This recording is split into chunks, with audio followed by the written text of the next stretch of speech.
Hello. उद्या येणार आहेत माझ्या नंदेच्या घरचे आमच्या घरी धोंडे जेवण्यासाठी.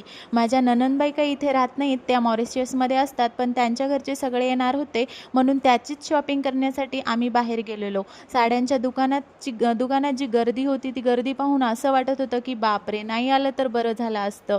तिथे दाखवायला देखील कोणी रेडी नव्हतं, म्हणून आम्ही स्वतःच बघितलं आणि स्वतःच सिलेक्ट करून आम्ही तिथून परत लगेच निघालोत सोना चांदीच्या दुकानामध्ये जोडवी घेण्यासाठी. त्यांच्या सासूबाईंना आणि जावयांना आम्ही जोडवी करायची होती, म्हणून त्या आम्ही घेतल्या.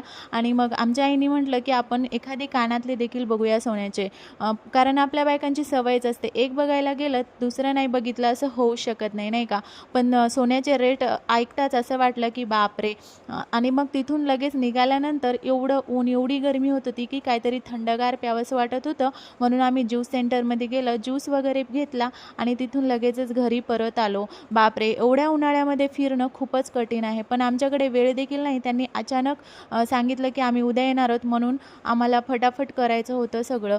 जून महिना चालू झाला तरी गरमी काही संपत नाही, नाही का बरं. मग मी इथे साधं वरण भातच केलं, कारण आम्हाला जास्त काही भूक नव्हती. मग इकडे आईंचं देखील धोंड्याचं प्रिपरेशन चालू झालं होतं, रवा भाजणं, पीठ मळणं वगैरे ते देखील करून घेतलं.